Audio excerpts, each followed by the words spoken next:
ለመመልከት ሲሞክር እጅግ በጣም ትልቅ የሆነ የሚያስፈራ ቢጫ አይን ያለው ነገር በቀዳዳው ወደ ቭላድሚር ይመለከታል። ሁለተኛው ነገር ደግሞ እዛው አካባቢ ላይ ካሉ ዛፎች ላይ ቁራዎች በአንዴ ብን ብለው ወደ ሰማይ ይበራሉ። ሶስተኛው ነገር ደግሞ እጅግ በጣም አስደንጋጭ ነበር። የሆነ ከፍተኛ የሆነ የሚያስፈራ ድምጽ ይሰማሉ። ይሄ ድምጽ ከሩቅም ይመስላል ከቅርብም ይመስላል። የዛሬው ታሪካችን ጫካ ውስጥ ለዛውን በምሽት መገኘት እጅግ በጣም አደገኛ እንደሆነ ያሳያል። ነገር ግን ወደ ዛሬው ታሪካችን ከመግባታችን በፊት እንግዳ የሆኑ ለማመን የሚከብዱ እጅግ በጣም ዘግናኝ የሆኑ እውነተኛ ታሪኮችን በቪዲዮ ትርክት መልክ መመልከት የሚመቻችሁ ከሆነ ትክክለኛ ቦታ ላይ ናችሁ። ይህ ዋይ ዲቴልስ ቻናል የተዘጋጀው ለእናንተ ነው። እኔ ዋይ ዲቴልስ በየሳምንቱ አንድ ወይም ሁለት ቪዲዮ ይዤላችሁ እመጣለሁ። ይህ የሚመቻችሁ ከሆነ ሁላችሁም ላይክ እንድታደርጉ እጠይቃችኋለሁ። እንዲሁም ደግሞ ቻናሉንም ሰብስክራይብ አድርጉ። በየሳምንቱ የሚለቀቁ አዳዲስ ቪዲዮዎች እንዳያመልጣችሁ የደወል ምልክቷንም ኦን ማድረጋችሁን እንዳትረሱ። አሁን ወደ ዛሬው ታሪካችን ንግባ።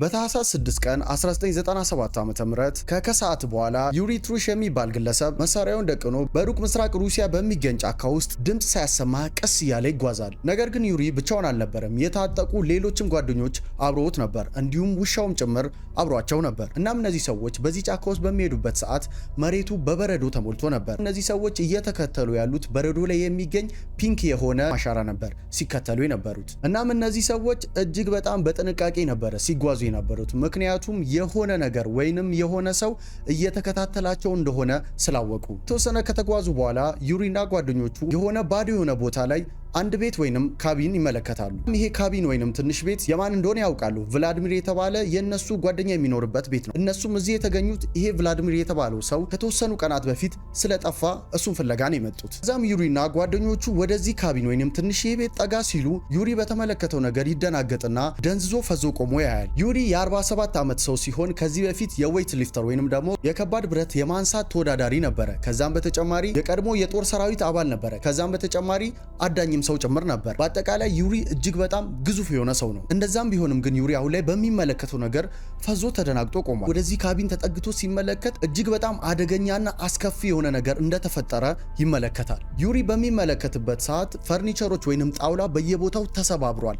ከዛም በተጨማሪ የፊት መታጠቢያ ሲንክ ተሰብሮ በየቦታው ተበታትኗል። እንዲሁም ደግሞ በሩ አካባቢ የነበሩ የንብ ቀፎዎችም በኃይለኛ ሁኔታ ተሰባብረው ተበትነዋል። እንዲሁም ከቤቱ ፊት ለፊት የሚገኝ ትንሽዬ በጨርቅ የተሰራ መጋዘን ተቀዳዶ ምስቅልቅል ወጥቷል። ከዛም በተጨማሪ ደግሞ ከዚህ ካቢን ፊት ለፊት እንዳለ መሬቱ በደም የተጨማለቀ ነው። እናም እነዚህ ሰዎች ከዚህ በፊት ሲከተሉት የነበረው በረዶ ላይ ያዩት ያ ፒንክ የሆነው የእግር አሻራ ወደዚህ ካቢን ነበር የመራቸው። ይህንንም አሻራ ተከትለው የዚህን ካቢን በር ጋር ሲደርሱ የዚህ ካቢን ወይንም ደግሞ ጫካ ውስጥ የሚገኘው ቤት በር በደም የተጨማለቀ ነበር። እናም አሁን በዚህ ሰዓት ዩሪ ይህንን ቡድን እየመራ ያለ ሰው ነው። ስለዚህ ወደዛ ቤት መግባት እንዳለበት ያውቃል። ምክንያቱም መሪሱ ስለሆነ ገብቶ ቭላድሚር የሚባለው ሰው ውስጥ መኖር አለመኖሩን ማረጋገጥ አለበት።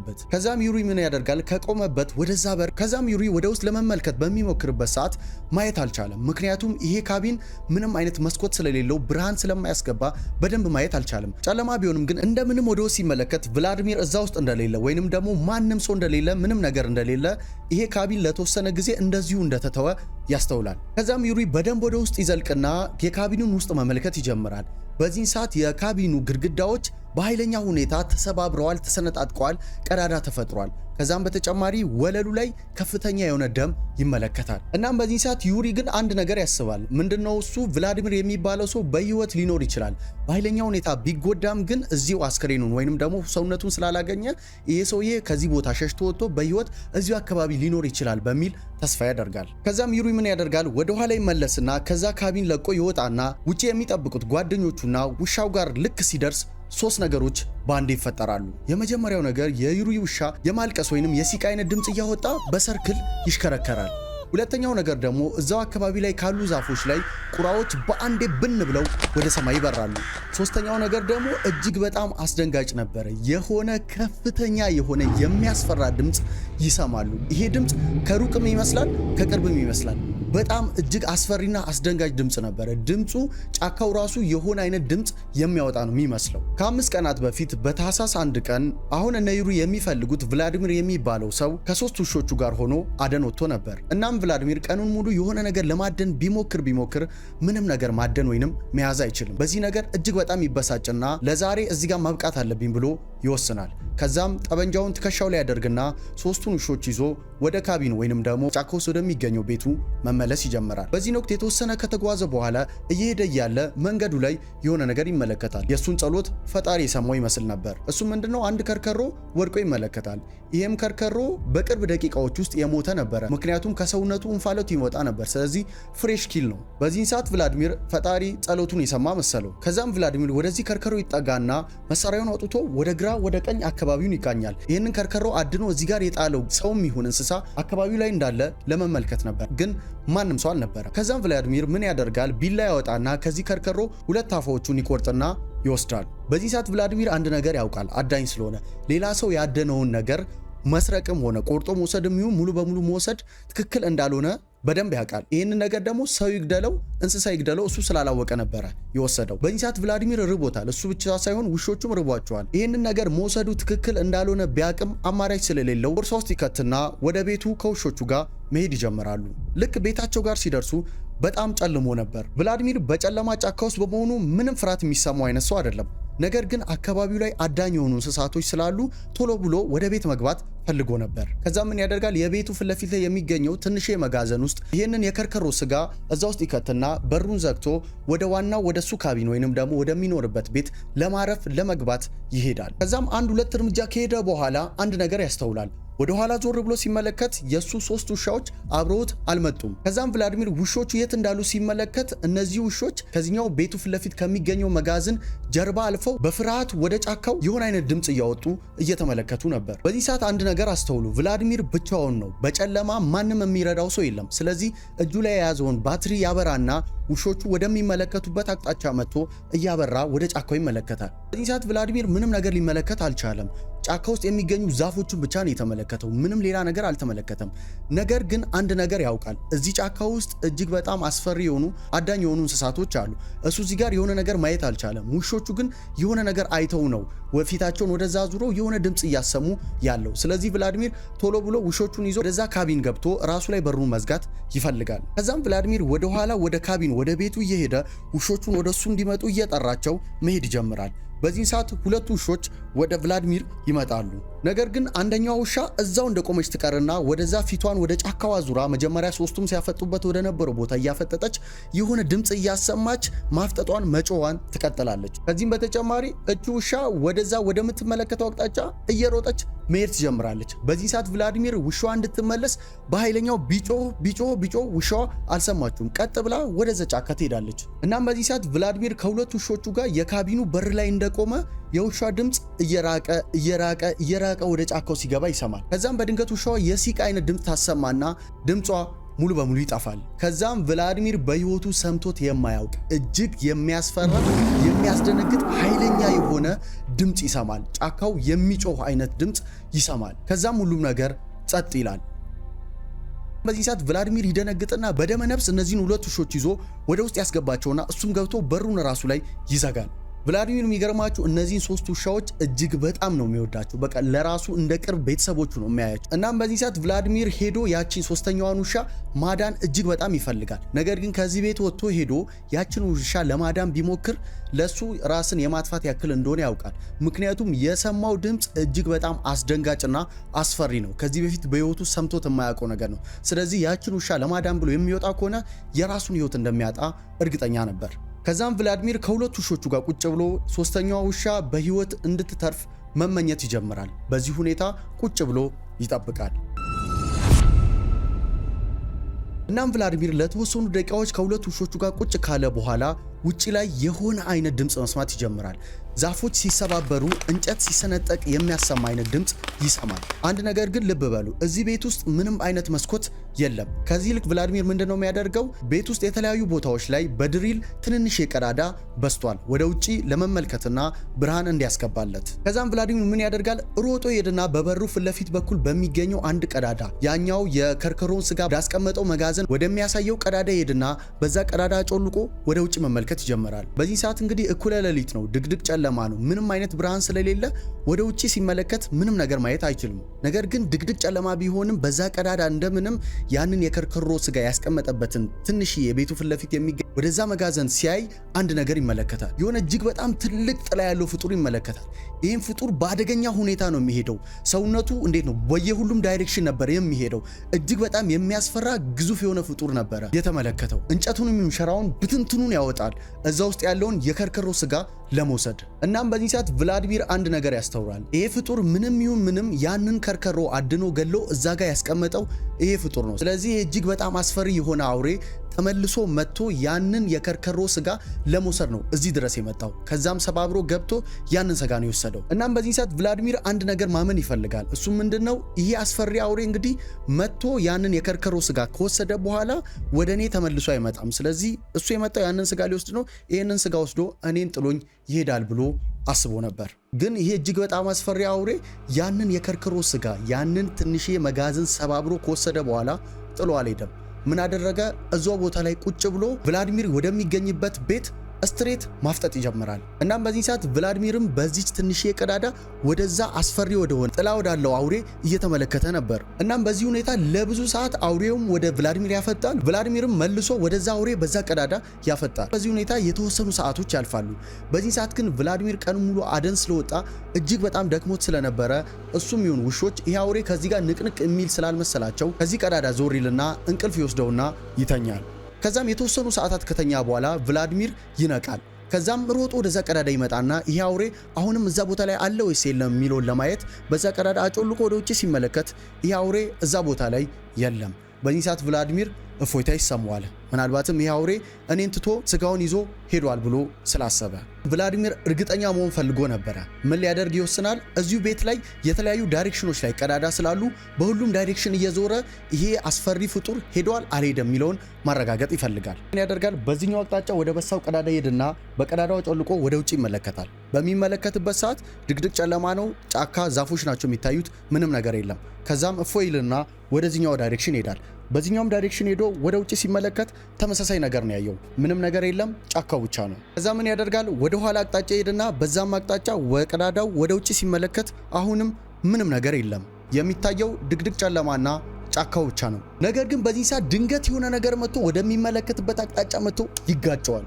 ይህ ግጭት በተፈጠረበት ወቅት ቭላድሚር በቀዳዳው ምንድነው ያለ ለመመልከት ሲሞክር እጅግ በጣም ትልቅ የሆነ የሚያስፈራ ቢጫ አይን ያለው ነገር በቀዳዳው ወደ ቭላድሚር ይመለከታል። ከዛም ይሄ እጅግ በጣም የሚያስፈራው ትልቅ ጥላ ያለው አውሬ ወደ ኋላ ይሄድና ለቭላድሚር ፊቱን ያሳየዋል። በዚህ ሰዓት ቭላድሚር እጅግ በጣም ደንግጦ ያለው በቀዳዳው ወደ ውጭ የሚመለከተው እንደደነዘዘ ወደ ውጭ እያየ ነበረ። እናም በሚመለከትበት ሰዓት የዚህ ፍጡር ፊት እጅግ በጣም ትልቅ ነው። ፊቱ ደግሞ በደም የተጨማለቀ ነው።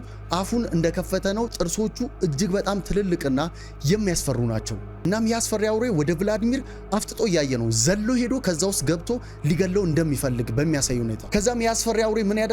አንድ እጁን ይዘረጋና ቭላድሚር ወደሚመለከትበት በኩል ይዘረጋና ጣውላውን በአንድ እጁ ቦጭቆ ያነሳዋል። በዚህ ሰዓት ቭላድሚር በደመ ነፍስ መሳሪያውን ያነሳና በዛ ቀዳዳ በኩል ወደዛ አውሬ ይተኩሳል። እናም በዚህ ሰዓት ያስፈሪ አውሬ በጥይቱ ስለተመታ የህመም ድምጽ እያሰማ ከዛ አካባቢ ለቆ ይጠፋል። ከዛም ቭላድሚር መሳሪያውን እንደያዘ ቤት ውስጥ በሚገኙት በእያንዳንዱ ዳይሬክሽን ባሉት ቀዳዳዎች እየሄደ ይሄ አውሬ መኖር አለመኖሩን ማረጋገጥ ይጀምራል። ድንገት ከመጣ በያዘው ጥይት ለመምታት። እናም በዚህ ሁኔታ ውስጥ ምሽቱን ያሳልፍና ፀሐይ ይወጣል። ይሄም አስፈሪ አውሬ ተመልሶ አልመጣም። አሁን ስለነጋ ቭላድሚር በዚህ ሰዓት ደህና እንደሆነ ይሰማዋል። ስለዚህ አሁን ሰላም ነው፣ ነቅቷል፣ ይሄም አውሬ አይኖርም። ስለዚህ ወጥቼ የተፈጠረውን ነገር ምን እንደሆነ ማጣራት አለብኝ ብሎ ያስባል። ከዛ ምን ያደርጋል? ቭላድሚር መሳሪያውን እንደያዘ ውሾቹን ይይዛል። ወደ በሩ ሄድና በሩን ከፍቶ ወደ ውጭ ይወጣል። ከዛም ወደ ግራ ወደ ቀኝ ያውሬ አለ ወይስ የለም የሚለውን ያጣራል። በዚህ ሰዓት ምንም ነገር የለም። ከዚህም በተጨማሪ ቭላድሚር እዛው በረንዳው ላይ እንዳለ አንድ ጊዜ ጥይቱን ወደ ሰማይ ተኩሳል። ምክንያቱም አካባቢው ላይ ይሄም አውሬውን ሌሎች እንስሳቶች ካሉ ለማስፈራራት እንዲሸሹ ለማድረግ አንዴ ከተኮሰ በኋላ የተወሰነ ደቂቃ ወስዶ ሲመለከት ምንም ነገር የለም። ስለዚህ አካባቢው ሴፍ እንደሆነ እርግጠኛ ሲሆን ወደ በሩ ወደ ፊት ለፊት በኩል ይሄድና በረዶ ላይ ይቆማል። ከዛም ቭላድሚር እዚህ በረዶ ላይ ሆኖ ሲመለከት እጅግ በጣም ትልቅ የሆነ የእግር አሻራ ይመለከታል። ቀን ስለሆነ በደንብ ይህንን አሻራ መመልከት ይችላል። ከዛም አሻራውን ጠጋ ብሎ በደንብ ከተመለከተ በኋላ ይህ እጅግ በጣም አስፈሪ የሆነ አውሬ ምን እንደሆነ መረዳት ይችላል። ይህም ትልቅ ጥላ ያለው እጅግ በጣም አስፈሪ የሆነው አውሬ የሳይቤሪያን ነብር ነው። የሳይቤሪያን ነብር ብቻ ሳይሆን እጅግ በጣም ግዙፍ የሆነ የሳይቤሪያን ነብር። ነገር ግን የዚህ ግኝት አስፈሪው ፓርት ይሄ አይደለም። አስፈሪው ነገር ምንድነው? የዚህ እጅግ በጣም ግዙፍ የሆነ ነብር የእግር አሻራ ቤቱን ብዙ ጊዜ እንደተሽከረከረ የሚያሳይ ነበር። ይሄ ማለት ምንድነው? ነብሩ ምሽቱን ሙሉ አልሄደም ነበር ከቭላዲሚር ጋር አይን ላይን እስኪገናኝ ድረስ ቤቱን እየተሽከረከረ ቭላዲሚርና ውስጥ ያሉትን ውሾችን ለማደን ለመግደል ሲሞክር ነበር። እናም የሆነ ሰዓት ላይ ነበር ቭላዲሚር ወደ ውጭ ሲመለከት አይን ላይን ተገናኝተው ያ ነገር የተፈጠረው ከዛም በጥይት ስለመታው ከአካባቢው ሄደው። እነዚህ የሳይቤሪያን ነብሮች ደግሞ የሰው ልጅ የሚያድኑ ፍጥሮች አይደሉም። በእርግጥ ለሰው ልጅ እጅግ በጣም አደገኛ ናቸው። ካገኙ አይምሩም፣ ግን ሰውን ተከታትለው የሚያድኑ ፍጥሮች አይደሉም። ሰውን መብላት አይፈልጉም። ግን አሁን ቭላዲሚር እንደተመለከተው እንዳስተዋለው ከሆነ ይህ የሳይቤሪያን ነብር ቭላዲሚርን ለማደን ለመግደል ሲፈልግ እንደነበረ ያሳያል። በዚህ ሰዓት ቭላዲሚር እጅግ በጣም ደንግጧል። ነገር ግን ቢደነግጥም ሐሳቡ ምንድነው? ያቺ የጠፋችውን ሶስተኛዋን ውሻ ማግኘት ይፈልጋል። ነብሩ እንደዚህ እንኳን እየተከታተለው ውሻዋን በጣም ስለሚወድ ያቺን ሶስተኛ ውሻ ማግኘት አለብኝ ብሎ ይወስናል። ምናልባት በህይወት ልትኖር ትችላለች፣ ሞታም ሊሆን ይችላል፣ ግን ይህንን ማረጋገጥ አለብኝ ብሎ ይወስናል። ከዛም ግን ይህንን ነገር ብቻውን ማድረግ አልፈለገም። የሚረዳው ሰው እንደሚያስፈልግ አውቋል። ምክንያቱም ድንገት እንኳን ይህ ነብር ጫካ ውስጥ ቢያገኘው እንደማይምረው ስላወቀ ሌላ የሚረዳውን ሰው ፍለጋ መሄድ እንዳለበት ይወስናል። ከዛም አቅራቢያው ላይ ወዳለ አንድ ጎረቤት ይሄዳል። እዚህ ጎረቤት ጋር ለመሄድ ግን የፈጀበት 1 ሰዓት ነው። እነዚህ ቤቶች እጅግ በጣም ጫካ ውስጥ ነው የሚገኙት፣ ግን ጎረቤቶቹም ቢሆን ተራርቆ ነው ያሉት። ስለዚህ የ1 ሰዓት የእግር መንገድ ከውሻው ጋር ወደ ኋላ እየተመለከተ ነብሩ መጣብኝ አልመጣብኝ ያለ በፍርሃት የ1 ሰዓት መንገድ ካደረገ በኋላ የሆነ ጫካ ውስጥ የሚገኝ ቤት ጋር ደርሶ ያንኳኳል። ይህም ቤት አይቫን የሚባል እሱ የሚያውቀው የጓደኛው ቤት ነበር። ከዛም በሩን ባይለኛ ሳያንኳኳ አይቫን ይከፍትለታል። በሚከፍትበት ሰዓት ቭላዲሚር አይቫን በሩን ሙሉ በሙሉ እስኪከፍት ራሱ አልጠበቅም። ተንደርድሮ ነበር ውሾቹን ይዞ ወደ ውስጥ የገባው። አይቫን ደንግጦ ይመለከታል። ቭላዲሚር ወደ ውስጥ እንደገባ ግን ያስመልሰዋል። ምክንያቱም ያሳለፈው ምሽት በጣም በፍጥነት የመጣበት መንገድ አንድ ላይ ነገሮች ተደበላልቀውበት እንዲታመም ስላደረገው ያስመልሳል። ከዛም ቭላዲሚር ትንሽ ከተረጋጋ በኋላ የተፈጠረውን ነገር አንድ በአንድ አይቫን ይነግረዋል። እኛም ይህንን ታሪክ የሰራ ነው አይቫን ስላወራ ነው። ከዛም ለአይቫን አንድ ባንድ የተፈጠረውን ነገር ከነገረው በኋላ ሶስተኛ ውሻዬን ለማግኘት እንድንሄድ እርዳኝ፣ ና እንፈልግ አብረን ብሎ አይቫንን ይጠይቀዋል። በዚህ ሰዓት ግን አይቫን ረጋ ብሎ በፍጹም ካንተ ጋር አልሄድም፣ ጫካ ውስጥ ካንተ ጋር አልታይም ብሎ ይነግረዋል። እናም አሁን አይቫን ለቭላዲሚር ምን ይነግረዋል? አንተ በዚህ ሰዓት በዚህ ነብር ማርክ ተደርጋል። ስለዚህ ይሄ ነብር በምንም ተአምር አንተን ካልገደለ ህይወትን ካላጠፋ አይፋታም። ከዛ በተጨማሪ ደግሞ ካንተ ጋር የሚሆኑም ሰው አደጋ ላይ ስለሆነ በምንም ተአምር እኔ ካንተ ጋር አልታይም። አንተ ማድረግ ያለብህ ውሾቼ ምናምን የሚለውን ትተህ ከዚህ አካባቢ በቻልከው አቅም መጥፋት አለብህ። ነብሩ ተከትሎ የገባበት ገብቶ ያድናሃል፣ ይገላሃል ብሎት ይነግረዋል። ከዛም አይቫን በምንም ታምር አብሮት እንደማይሄድ ይነግረዋል። በዚህ ሰዓት ቭላዲሚር ምንም ማድረግ አይችልም፣ ማስገደድ አይችልም። ስለዚህ አይቫን ያለውን ነገር ይሰማና ከአይቫን ቤት ወጥቶ መሄድ ይጀምራል ከሁለት ውሾቹ ጋር። እናም እየሄዱ እያለ ከቭላዲሚር 2 ውሾች አንደኛዋ አሁንም ወደሆነ አቅጣጫ እየተመለከተች መሄድ ትጀምራለች። በዚህ ሰዓት ውሻዋ እየጮች ድምጽ እያሰማች ነበረ። ወደዛ አቅጣጫ እነ ቭላዲሚርን ትታ እየሮጠች ሄደችው። በዚህ ሰዓት ቭላዲሚር ውሻዋን ሄዶ ማስመለስ ፈልጎ ነበረ። ነገር ግን ያ ነብር አሁንም ቢሆን እየተከተለው እንዳለ ስላወቀ እቺ ውሻ ወደ ሄደችበት አቅጣጫ ከሄደ ህይወቱን እንደሚያጣ ስላወቀ ምንም አማራጭ ስለሌለው ያችን ውሻ ትቶ አንዷን ውሻ ብቻ ይዞ ይሄዳል። የሄደውም ወዴት ነው? አካባቢው ላይ ወደሚገኙ ሌሎች ጎረቤቶቹ ነበር ሄደው የተፈጠረውን ነገር ነግሯቸው ውሾቼ ጠፍተዋል፣ ውሾቼ እንዳገኝ እርዱኝ እያለ ነበር እየዞረ ብዙ ቤቶችን የጠየቀው። ግን እዛ ጫካ ውስጥ የሚገኙ ሁሉም አዳኞች ለቭላዲሚር አይቫን እንዳለው ነበር ያሉት። አንተ በዚህ ነብር ማርክ ተደርጋል፣ ስለዚህ ከዚህ ቦታ ጥለህ ጥፋ። አንተም ብቻ ሳይሆን የኛም ህይወት ስለሚጠፋ አንተ ማድረግ ያለብህ ከዚህ አካባቢ መጥፋት ነው እንጂ በምንም ተአምር እዚህ ጫካ ውስጥ መሆን የለብህም ብለው ነገሩት። በዚህ ሰዓት ቭላዲሚር ከሌሎች ሰዎች ምንም አይነት እርዳታ ማግኘት እንደማይችል ይገነዘባል። ከዛም ውሻውን ይዘና ወደ ካቢኑ ወይንም ደግሞ ወደሚኖርበት ጫካ ውስጥ ወደሚገኘው ወደዛ ቤት መመለስ ይጀምራል። ልክ ጫካ ውስጥ የሚገኘው ቤቱ ጋር ሲደርስ መሽቶ ነበር፣ ጨልሞ ነበር። እናም ቭላዲሚር ወደ ቤቱ ጠጋ ብሎ ሲመለከት የሆነ ትክክል ያልሆነ ነገር ያስተውላል። እሱ ምንድነው? በሩ ላይ የሚገኘው የእጅ መታጠቢያ ሲንክ ከቦታ ወድቆ ተሰባብሮ በየቦታው ተበታትኗል። ከዛም በተጨማሪ በሩ ላይ የሚገኙ የንብ ቀፎዎች ካሉበት ወርደው ተሰባብረው በኃይለኛ ጥርስ ንክሻ ተነክሶ በየቦታው ፈራርሶ ይመለከታል። ይሄ ማለት ምንድነው? ጠዋት ላይ ቭላዲሚር ሲሄድ ይሄ ነገር አልተፈጠረም ነበር። ስለዚህ ቭላዲሚር በሄደበት ሰዓት ይሄ ነብር መጥቶ ይህንን ነገር አድርጓል። የሚገርመው ነገር ደግሞ አሁንም ቢሆን ይህ ነብር ከዚህ ቦታ እንዳራቀ እየተከታተለው እንደሆነ ቭላዲሚር ይገነዘባል። ከዛ ምን ያደርጋል? ሮጦ እዛ ቤት ውስጥ ገብቶ ራሱ ላይ በር መዝጋት ይፈልግና ቶሎ ብሎ ወደዛ ካቢን ወደዛ ቤት ይሄዳል። ልክ በሩ ላይ በሚደርስበት ሰዓት ግን አንድ የሲቃ ድምጽ ከውስጥ ይሰማል። ይህም የሲቃ ድምጽ ምንድነው? ከቭላዲሚር ውሾች ያንደኛው ነበረ። ከዛም በዚህ ሰዓት ቭላዲሚር ውሾቹን በጣም ስለሚወድ ወዲያውኑ በሩን ይከፍትና ሮጦ ወደ ውስጥ ገብቶ ሲመለከት እቺም ውሻ ቤት ውስጥ የሆነ ጥግ ላይ የፈራረሱ ጣውላዎች መሃል ተደብቃ እያቃሰተች ነበር። ከዛም ቭላዲሚር ሳያቅማማ ሮጦ ነበር ወደ ውሻ ሄዶ የተመለከታት። እቺም ውሻ በዚህ ሰዓት በኃይለኛ ሁኔታ ተጎድታለች፣ ነገር ግን በህይወት አለች። ቭላዲሚር በዚህ ነገር እጅግ በጣም ደስተኛ ይሆናል፣ ምክንያቱም ውሻውን በህይወት ስላገኘ። ከዛም ውሻውን ይዝና ያቅፋታል። በዚህ ሰዓት ግን አንድ አስደንጋጭ የሆነ ነገር ይከሰታል። እሱ ምንድነው? ይሄ ነገር ወጥመድ ነበረ። 100% ባይረጋገጥም ይህ የሳይቤሪያን ነብር ሆን ብሎ ነው ይህንን ውሻ እዛ ክፍል ውስጥ እንዲገባ አድርጎት ሳይገለው ህይወቱን ሳያጠፋ እንዲጎዳ አድርጎ ቭላዲሚርን ለማጥመድ ሆን ብሎ ነው ወጥመድ ያዘጋጀው ተብሎ ይነገራል። ካልሆነም ደግሞ ይህ ውሻ በኃይለኛ ሁኔታ ስለተጎዳ ከዛ ነብር ለማምለጥ ሲል ይህንን ቤት ስለሚያውቀው እዛ ቤት ውስጥም ተደብቆ ሊሆን ይችላል። በዚህ ሰዓት ያ ነብር ቭላዲሚር ላይ ይመጣል፣ በሩ ክፍት እንደሆነ። እናም ይህ ነገር ከሆነ ከ5 ቀን በኋላ ነበር ዩሪና ሌሎች ጓደኞቹ እንዲሁም የሱ ውሻ እዛ ቦታ ላይ የደረሱት። ከዛም ዩሪ ወደ ውስጥ ገብቶ ሲመለከት ይህንን የተዘበራረቀ በደም የተሞላ ፈርኒቸሮች የተሰባበሩበት ጣውላ በየቦታ ያለበት ሜስዳፕ የሆነ ነገር የተመለከተው። ከዛም ዩሪ ከዛ ቤት ይወጣና ወደ ጓደኞቹና ውሾች ወዳሉበት ሲሄድ ያ 3 ነገሮች በአንድ የተከሰቱበት፣ ውሻው በሰርክል እየተሽከረከረ የማልቀስ አይነት ድምጽ ያሰማው፣ እነዛም ቁራዎች ከዛፉ ላይ በረው የጠፉበት፣ ከዛም በተጨማሪ ኃይለኛ የሆነ ድምጽ የሰሙበት ነገር የተፈጠረው የዚህኔ ነበር። ይሄም ድምጽ የዚህ አደገኛ የሆነው የሳይቤሪያን ነብር ነበረ። እናም ይህ ዩሪ የሚባለው ግለሰብ ዝም ብሎ አይነት ሰው አልነበረም። ከነብር ጋር በተያያዘ ጥናት የሚያደርጉ ሰዎች በነብር ሲጎዱ ወይንም ደግሞ ማንኛውም ነገር በነብር ሲጎዳ የሚያጣራ ነብሮችን የሚያጠና የዛ ቲም አባል ነበር፣ ወይንም ደግሞ የስዋት ቲም አባል ነበረ። ከዛም ዩሪ ይህንን የሚያስፈራ ድምጽ እንደሰማ እሱም ጓደኞቹም ውሾቹም ወደዚህ ድምጽ አቅጣጫ ነበር የሄዱት።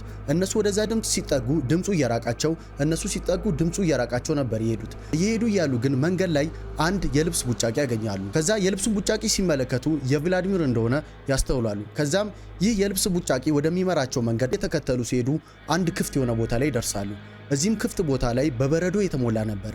እዚህም ቦታ ላይ 2 በሰርክል የተቆፈሩ ጉድጓዶችን ይመለከታሉ። ከዛም ጠጋ ብሎ ሲመለከቱ በግራ በኩል ባለው ሰርክል ውስጥ በቭላዲሚር ልብስ ተሞልቷል። ከስሩም ደግሞ የቭላዲሚር ሰውነት በተለያዩ ቦታዎች ተቆራርጦ ያገኛሉ።